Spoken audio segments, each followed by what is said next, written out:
Greetings everyone, welcome back to the channel. And my long and winded promise is to actually showcase Imperial Tide and explain how the game works is finally here.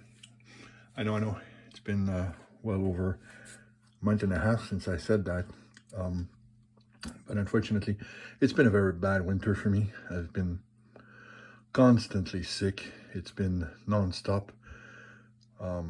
Very, very bad cold, difficult to breathe, having a hard time coughing all the time. It's been a rough winter. Kind of glad that the weather is finally changing here.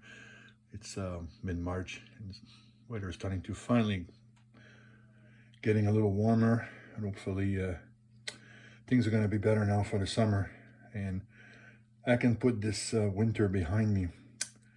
Now back to Imperial Tide, the Great War, 1914-1918. So I originally got the game back in January, and that's after I saw a playthrough by one of the channel I follow on YouTube. And I really liked the game, the setup of the game. It's a point-to-point system, reminded me a lot of A House Divided, an American Civil War game, which kind of use similar system as this. So I really like these types of games, so I really wanted to try this out. And this was my first World War I game. I never had one before, which is kind of surprising, but just kind of happened like that. Never really, sorry, I still have a bit sniffles. Never really fall into what I really wanted to play war games. Like I've mentioned before, I'm more of a musket type era of a player.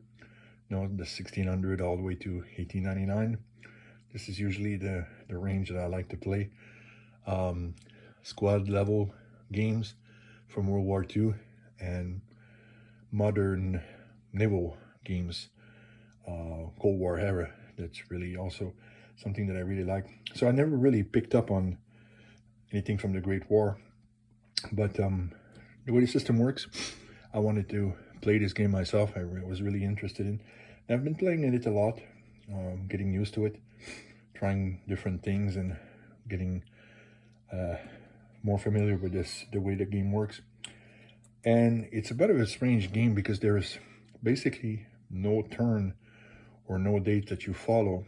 And if you want to go technically with it, there is 5 turns. So there's one for each year, 14, 15, 16, 17, and 18, and then you're done. So obviously, when you think about it this way, it looks like it's going to be a very short game, but not really. And I'm going to explain to you how that works.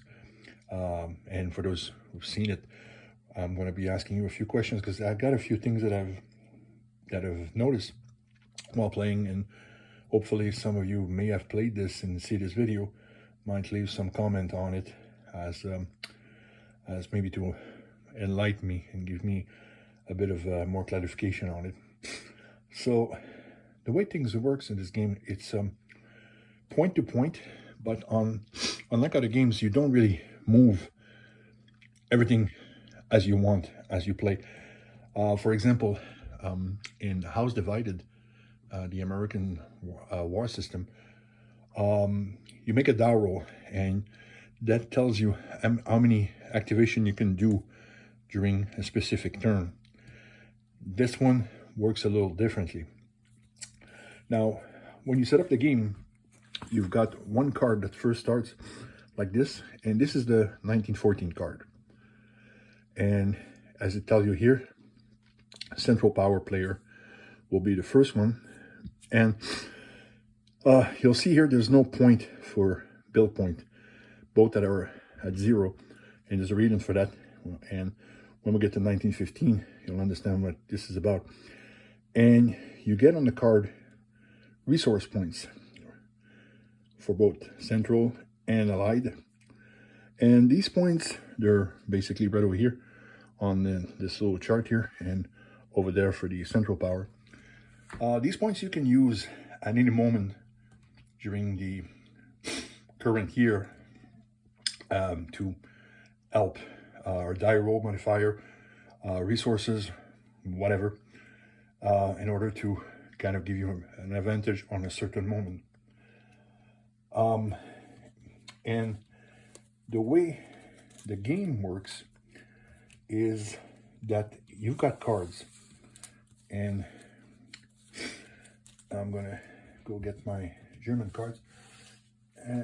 So you start as the Central Power, as the 1914 card says there when you side, and you are kind of obliged to play this card, the first card that you play, which is the Schlieffen plan. Now, if you familiar with history, you know that this is the plan, the name of the plan the Germans were using in order to attack into the west through Belgium and then to France and try to knock French and British forces out of the war early and then concentrate on the east. Now, this card gives you a free, sort of a free attack, which you can conduct on the edge right over here. And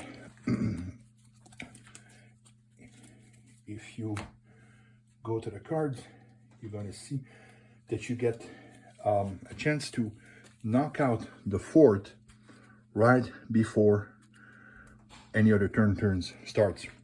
So that's why the Central Power sort of get first. So they get the first card, and if you're very lucky, you end up winning that battle, and then you can play a second card right away, right after that one, to continue the turn. Now, the Central Power plays two cards first, and then the Allied go first. And the cards, they're varied. You got different things, and each one offer different things. So, let's say, for example, if you read it from top to bottom, if you decide to play this card, which is simply called Artillery Built, it gives you one attack, and you can attack anywhere. You decide. It could be Germany attacking Russia, it could be Austria attacking Russia, or Serbia, or attacking in the west. It's up to you. You make the choice. Basically, you decide as what kind of strategy you want to play. Then, if you look at the second part, it says you can activate one area for movement. Again, it's up to you. You can move units from any section on your map, from where you want to go, as long as it's within a certain range. And it's up to you. There is no restriction, basically, on the movement. Then, if you look at this one here, you got place one artillery in Essen, Berlin, or Budapest. Again, your choice. So basically, the artillery here is just to assist in certain situation, because as you see, the counters, they're very generic. It's just a infantry soldier. I don't know if you can see it properly. It's a bit dark. He's just an infantry soldier with a point, which is a 3-strength point on this particular unit. And that's it. So, and everything's considered into that unit for them. So artillery, machine gun, everything is included in that, depending on how big it is. And the way things work is you place your dry roll, and you got modifiers that shift from one column to the next, depending on what you want to attack. So then you see how many points you lose or you afflict to your opponent after the die roll. But that's basically it. So it's just a massive sort of strategic game. And you can think of these as armies or division. I mean, no matter what, it doesn't really matter. But they're not like no regiment or anything like that, and you don't have specific kind of area battle that you're going to move. Everything is sort of a grand strategy set up for the game. Now you keep going like that. play your cards. Allies play their cards, Central Power play their cards. And once your cards are over for 1914, that year is over. Now there's definitely different type of things that happens here. There's movement, attack, reinforcement that can come in. And the rules specify that you have to do the action on the card from top to bottom, but you can skip 1 point if you want. I haven't done that so far, and this is one of the questions I wanted to ask you for anybody who has played this game. If you have done so before, if you had skipped something on one of the card at one point and you decided, no, I'm not going to do this, and was it worth it? I haven't done so as I've been playing, and I can figure out basically how it would help you to skip one of the events on the cards. I just don't see it.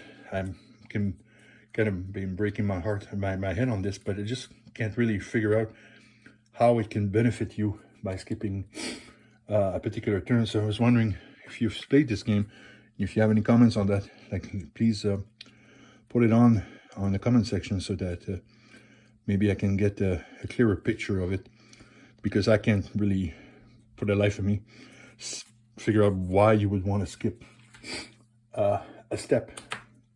So after the year is over and you've played all your cards, you get about 6 cards each side, 7 cards I think for the first year, 1914. The year is over and you got 1 turn done, and it goes relatively easy once you're very comfortable with the rules and you don't have to go back and forth to the rule book. And then it's really easy to go through the system. And then now we go to the next step. So remember this card, the 1914 card. When you turn it around, I hope you see it. It's I saved my cards, but this is the rougher side, so it might look a little off key here.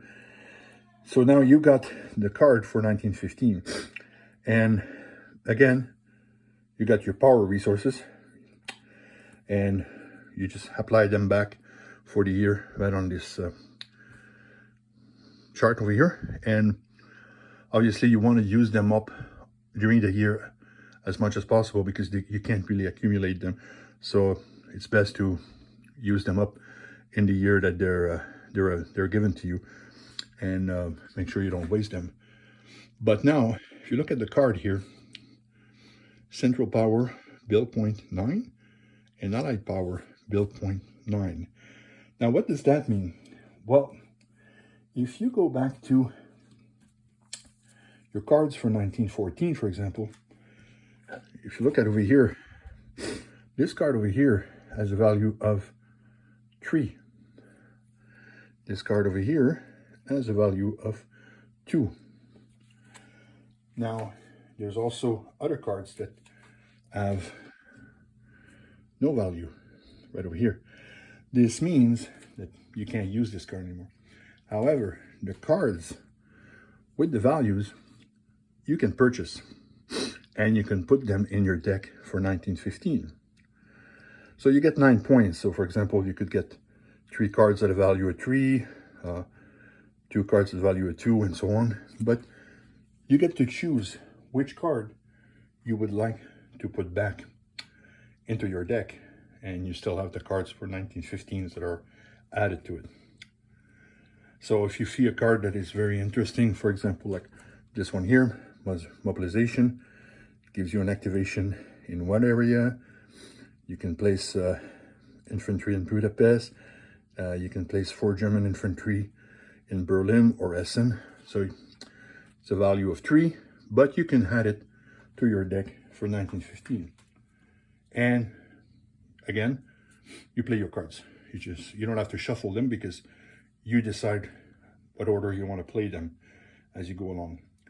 And this is where it gets fun, because obviously, depending on the type of strategy you want to apply, then you can purchase certain cards that are more interesting to the plan that you have in mind than other cards, and you can just, but obviously, you got to make sure that, the cards are definitely what you're hoping for as you go along.